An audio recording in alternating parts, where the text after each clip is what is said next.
हसन मंद मंदम चिदानंद कंदम शरच्चंद्रकोटि प्रभापुंज बिंबम मुनीनां कवीनां हृदयोतयंतं स्वरूपम त्वदीयं न बिंदन्ति देवा वादतोषित विश्वेशम धर्म मार्ग प्रवर्तकम वंदे श्री हरिहरानंदम करपात्रम जगद्गुरु। एक वर्ग शोषक है, एक शोषित है। कहा बृहदारण्यक को उपनिषद में कहा कि धर्म छत्र का भी छत्र है, अर्थात धर्म पर राजा का शासन नहीं अपितु राजा पर धर्म का शासन होता। जैसे बिना नकेल के ऊँट, बिना लगाम के घोड़ा, अब बिना ब्रेक के साइकिल खतरनाक होती है, वैसे ही बिना नियंत्रण के निरंकुश शासक हानिप्रद है।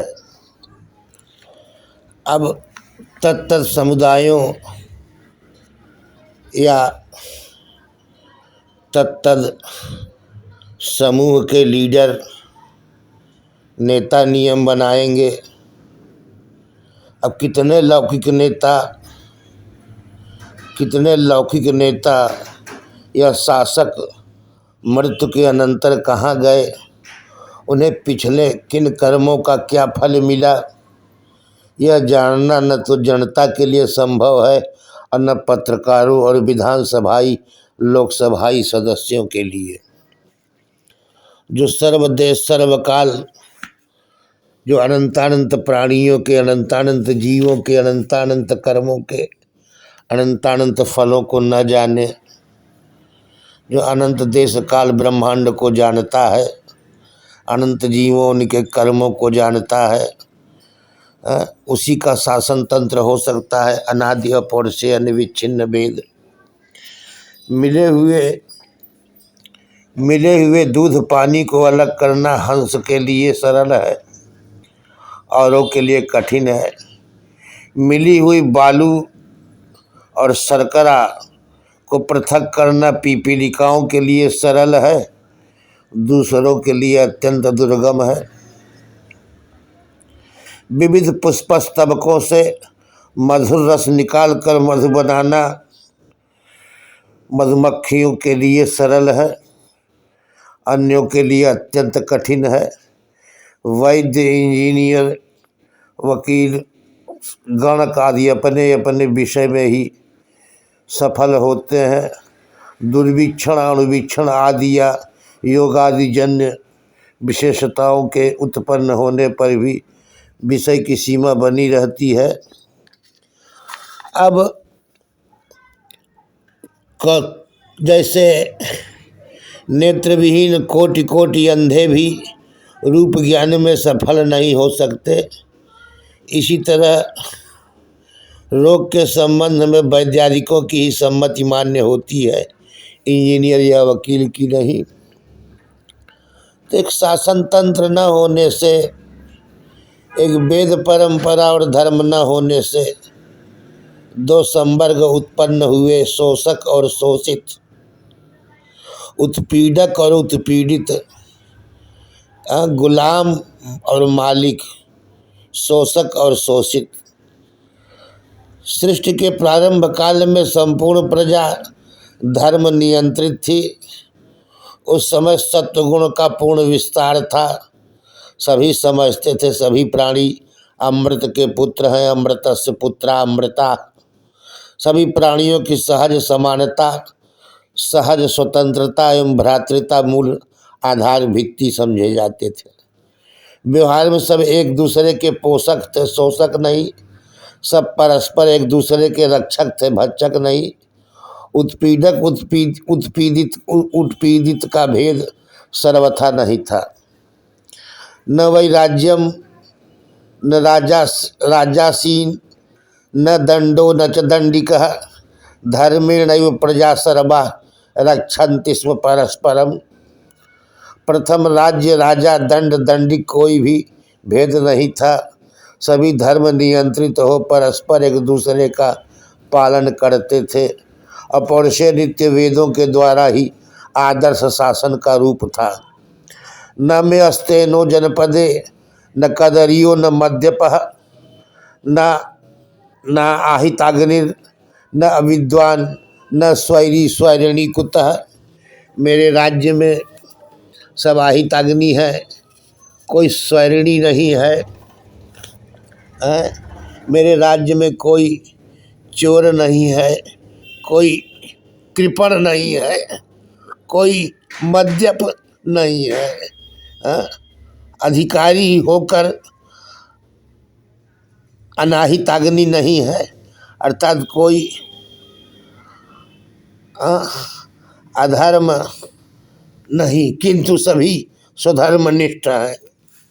कहते हैं प्राचीन काल में यूरोप में नगरों में निवास करने वाले व्यापारी, कारीगर तथा मध्यम श्रेणी के लोगों का जमींदारों सरदारों से इसलिए लड़ाई हुई थी कि उनकी कारीगरी और व्यापार की स्वाधीनता तथा निजी संपत्ति को इच्छा अनुसार खर्च करने की स्वतंत्रता मिले एवं एक राष्ट्रीय सरकार कायम हो।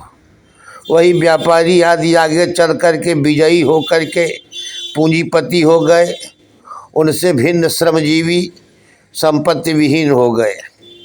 अपने देश की संपत्ति में उनका कुछ भी हिस्सा नहीं रहा। दूसरी ओर पूंजी की उत्पत्ति दिन पर दिन पारस्परिक सहयोग पर निर्भर होती गई और एक सम्मिलित वस्तु बनती गई। मध्यम श्रेणी द्वारा ही एक दल ऐसा पैदा हुआ जिसका उद्देश्य है कि वर्ग विशेष के उद्देश्य को नष्ट कर सार्वजनिक स्वामित्व की प्रथा प्रचलित करना चाहिए। अंतर्राष्ट्रीय संघ की बड़ी सभा सितंबर 1867 में स्विट्जरलैंड के लोमान नामक नगर में हुई। उनमें एक प्रस्ताव पास किया गया कि रेलों का राष्ट्रीय संपत्ति बना दिया जाए। तीसरी महासभा सितंबर 1868 में ब्रुसेल्स में बेल्जियम में हुई। इसमें वृद्धों का विरोध किया गया, युद्धों का विरोध किया गया और यह भी प्रस्ताव स्वीकृत किया गया कि रेलों, खानों, जंगलों और खेती आदि के लायक तमाम जमीनों को राष्ट्रीय संपत्ति बना दिया जाए। कहते फिर चौथी सभा हुई स्विट्जरलैंड में। उसमें घोर वाद विवाद के पश्चात यह प्रस्ताव स्वीकृत हुआ कि उत्तराधिकार के प्रचलित सभी नियम सर्वथा निंदनीय हैं, अतः निजी संपत्ति की प्रथा को सर्वथा उठा लेना चाहिए। अब विस्तृत मनवंतरों और युगों और कल्पों महाकाल को देखते हुए 1500 वर्षों का कोई महत्व नहीं रहता। इसलिए इस बीच के व्यक्तियों और किंचित व्यक्ति समूहों से संबंधित घटनाओं का कुछ भी महत्व नहीं है। संसार में प्रमाद पुरुषार्थ के भेद से फल में भेद होना अनिवार्य है। दाम आराम में विशेषता प्राप्त करने के लिए ही प्राणी गुण कर्म में विशेषता लाते हैं। कुछ विद्यार्थी खिलाड़ी होते हैं, कुछ खर्राटा लेते रात भर सोते हैं, कुछ सावधान होकर रात रात जाग कर पढ़ते हैं। एक ही पिता के 4 पुत्र होते हैं। पिता की संपत्ति के वे चारों हिस्सेदार हैं। उनमें से कोई पुत्र पिता की संपत्ति की वृद्धि कर लेता है, कोई ह्रास कर देता है। जैसे निम्न स्थल की ओर जल का बहना स्वभाव है, वैसे ही बहिर्मुख प्राणियों का पशुवत प्रवृत्ति स्वाभाविक है। उनको लड़ना भिड़ना ही है, कोई सहिष्णुता नहीं, कोई सज्जनता नहीं। अब जितने धनवान बुद्धिमान को देख करके उनमें द्वेष होता है, ईर्ष्या होती है, उसे मिटा देने की इच्छा होती है।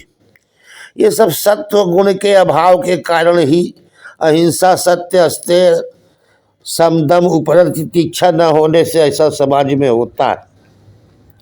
वस्तुतस्तु विद्वान, बलवान, धनवान, शक्तिमान को विद्या, बल, धन, शक्ति स्वतः न अच्छे ही होते हैं और न बुरे ही होते हैं। दुष्ट पुरुषों की विद्या विवाद के लिए, धन घमंड के लिए और शक्ति दूसरों के उत्पीड़न के लिए होती है। सत्पुरुषों की विद्या ज्ञान फैलाने के लिए, उनका धन दान देने के लिए और दुष्टों और दूसरों की सहायता पहुंचाने के लिए काम आता है। धनवान, बलवान, शक्तिमान सब शोषक होते हैं, यह सिद्धांत ही गलत है। मजदूर भी अधिनायक तंत्र स्थापित कर अपने विरोधियों का शोषण ही करते हैं, खात्मा तक कर देते हैं। साधारण लोग अपने खाने कमाने में लगे रहते हैं, न उनमें शोषक की भावना होती है न शोषित की। हाँ, धर्म भावना कम होने से, सत्वगुण हटने से, आध्यात्मिकता मिटने से और भौतिकता बढ़ने से मात्सर्य न्याय अवश्य फैल जाता है, जिसका अभिप्राय होता है कि जैसे जल में बड़ी मछलियाँ छोटी मछलियों को खा जाती हैं, अरण्य निवासी प्रबल जानवर दूसरे छोटे जंतुओं का भक्षण कर लेते हैं, उसी प्रकार समाज के बलवान मनुष्य भी दुर्बलों के भक्षक बन जाते हैं। मूसक का मार्जार भक्षक हो जाता है, मार्जार का श्वान भक्षक हो जाता है, श्वान का व्याघ्र भक्षक बन जाता है, व्याघ्र का सिंह भक्षक बन जाता है, सिंह का शार्दूल भक्षक बन जाता है। सर्प के मुख में पड़ा हुआ मेढक भी आसपास के उड़ते हुए मच्छरों को खाने के लिए मुख फैलाता है। यहाँ सर्प, मेढक और मच्छर सभी अपेक्षाकृत शोषक भी हैं और शोषित भी हैं। मत्स्यों में भी सहस्रों मन की मछली तिमी आदि सैकड़ों मन की मछली का भक्षण कर जाती हैं। मनों की मछली शेरों की मछली का और शेरों की मछली छटाक की मछली का, वह भी तोले भर की मछली का भक्षण करते हैं। यह सभी में शोषक शोषित भाव है। इसी तरह धन में भी तारतम्य है। कोटिपति की अपेक्षा अर्बुदपति प्रबल है। अब अर्बुदपति को शोषक और कोटिपति को शोषित मानना पड़ेगा। इसी तरह कोटिपति को शोषक एवं लक्षपति को शोषित कहना पड़ेगा।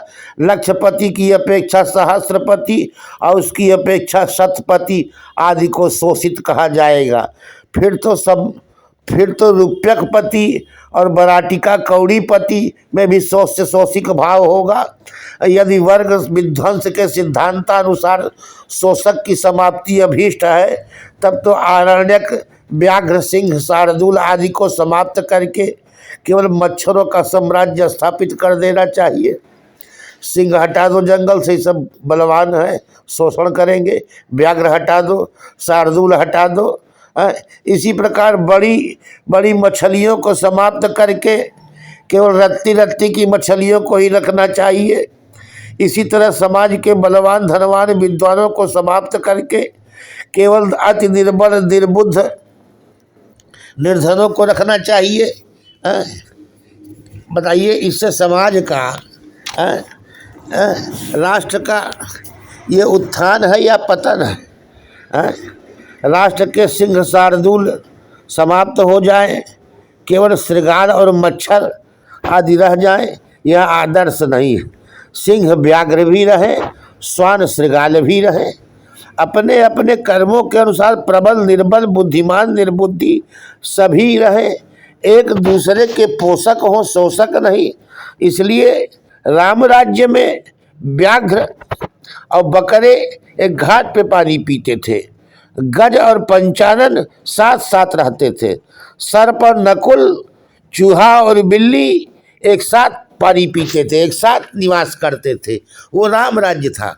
अब ये राज्य प्रस्तुत कर रहे हैं। इसलिए मनसा वाचा कर्मणा अहिंसा का प्रतिष्ठा होने पर अहिंसक के समीप में परस्पर विरोधी हिंस्र प्राणियों की भी बैर छूट जाते हैं। रामायण रामायण के निशाकर या चंद्रमा मुनि के आश्रम में यह आदर्श प्रत्यक्ष उपलब्ध होता था। राम राज्य में तो यह आदर्श था कि जिसमें रज और तम की मात्रा अधिक होती थी, धार्मिकता का संस्कार आने में विलंब होता था, उन्हें उग्रदंड देकर शोषण से विरत किया जाता था। इसलिए नीति शास्त्रों में कहा गया है कि दंड विधान भी है। सर्कस आदि में देखा ही जाता है कि एक बकरी शेर के सिर पर चढ़कर हरी पत्ती चबाती है। एक बकरी शेर के सिर पर चढ़कर हरी पत्ती चबाती है। विद्युत श्रेणी बिजली के हंटर के डर से शेर चुप रहता है, बकरी को नहीं मारता। इसलिए वर्ग संघर्ष, वर्ग विद्वेष फैलाकर वर्ग विध्वंस का प्रयत्न कभी भी आदर्श प्रस्तुत नहीं कर सकता। भारतीय शास्त्रों के अनुसार यद्यपि सब वस्तु सबकी नहीं होती, इसलिए भूपति भूपाल सब नहीं होते। भूमि सोना लोहा तांबा पेट्रोल आदि की खानें भी सबकी नहीं होती हैं, अब तक भी सबकी नहीं मानी जाती। प्राकृतिक वस्तु सबकी होती है। यह पक्ष मान्य होने पर पुत्री पत्नी आदि में सबका हिस्सा मानना उपस्थित हो जाता है। अतएव प्रसिद्ध पितामह आदि की संपत्ति में ही प्राणियों का अधिकार होता है, अन्य में अधिकार नहीं होता है। और कहा कि लाखों खर्च करके भी एक अंगुली के दर्द को दूर करने का यत्न किया जाता है। अंग भंग करने से सर्व शरीर को बचाया जाता है। इसलिए कहा जाता है कि नासिका पर हुई फोड़ा फुंसियों को दूर करना उचित है, नाक कटाना उचित नहीं है। सिर दर्द दूर करने के लिए सिर कटाना उचित नहीं है। सिर बना रहे और सिर दर्द दूर हो, यही चिकित्सा है। रोगी मिटाकर रोग मिटाना बुद्धिमानी नहीं है, रोगी का रोग मिटाना उचित है। रोगी को मिटाना चिकित्सा का उद्देश्य नहीं है। जहाँ अनिवार्य होता है एक अंग छेद, बिना अंगों के विकृत होने का भय होता है, वहाँ अंग छेद या ऑपरेशन की अनुमति होती है। इसलिए यहाँ यज्ञ दान आदि की पद्धति थी। इसी के द्वारा आर्थिक असंतुलन दूर रहता था। एक सम्राट भी सर्वस्व दक्षिणा याग करने के पश्चात सामान्य मृण्मय पात्र में ही अपना काम चलाता था। मृण्मय पात्र में ही अपना काम चलाता था। अब कहा कि जैसे गंवारों की सम्मति से हवाई जहाज का पुर्जा सुधारना और वकीलों से हृदय का ऑपरेशन करवाना, वैद्य डॉक्टरों से वायुयान के कलपुर्जे सुधरवाना शुद्ध मूर्खता है। जो वस्तु उपयोगार्ह नहीं रह जाती वह अवश्य छूट जाती है, परंतु चंद्र सूर्य पृथ्वी जल आदि के समान शास्त्रोक्त धर्म नियम कभी अनुपयोगी नहीं होते। ईश्वर, उसकी उपासना एवं तदुपयोगी धर्म और नीति भी कभी अनुपयोगी नहीं होती। प्राचीनता नवीनता संघर्ष, प्राचीनता का विनाश और तदनुकूल तर्क दर्शन विवेक वस्तुतः अविवेक ही है। पुराण पुरुष आत्मा परमात्मा आकाश वायु चंद्र सूर्य पृथ्वी आदि के समान धार्मिक दार्शनिक राजनैतिक सत्य सिद्धांत न्याय उपासना आदि प्राचीन होने पर भी त्याज्य नहीं है, और कालरा प्लेग आदि के तुल्य वर्ग कलह वर्ग विद्वेष अधर्म का प्रचार आदि नवीन होने पर भी त्याज्य हैं। कभी चकमक के पत्थर और कभी अरणी के मंथन से, कभी चकमक के पत्थर से अग्नि निकालो, कभी अरणी के मंथन से चाहे अग्नि का आविर्भाव करो, और चाहे दिया सलाई से आधुनिक अन्य वैज्ञानिक साधनों से चाहे अग्नि प्रकट करो, परंतु अग्नि अग्नि के दाहकत्व प्रकाशकत्व के सिद्धांत में कोई रोड़ा नहीं पड़ता है, उसमें कोई बाधा नहीं बनती है। जैसे बुद्धिमान रोगी को न मिटाकर रोग को मिटाने का प्रयत्न करते हैं, वैसे ही शोषकों को न मिटाकर शोषक वृत्ति मिटाना शासन का उद्देश्य है। दंड विधान का भी उद्देश्य बदला चुकाना आदि न होकर के अपराधी की अंतरात्मा की शुद्धि ही मुख्य उद्देश्य होता है। शोषण वृत्ति बिना मिटाए शोषितों में ही शोषक उत्पन्न होते हैं, फिर इसकी परंपरा का अंत भी नहीं होगा। कौन कहाँ तक शोषित है, हैं? सर्प के मुख में मेढक है और मेढक मच्छरों को खा रहा है। अब सर्प शोषक है मेढक का और मेढक भी मच्छरों का शोषक है। सर्प की दृष्टि से मेढक शोषित है और मच्छरों की दृष्टि से मेढक शोषक है। कौन शोषक है कौन शोषित है, इसकी परंपरा का अंत होना मुश्किल है। अस्तु। श्री राम जय राम, जय जय राम। श्री राम जय राम, जय जय राम। श्री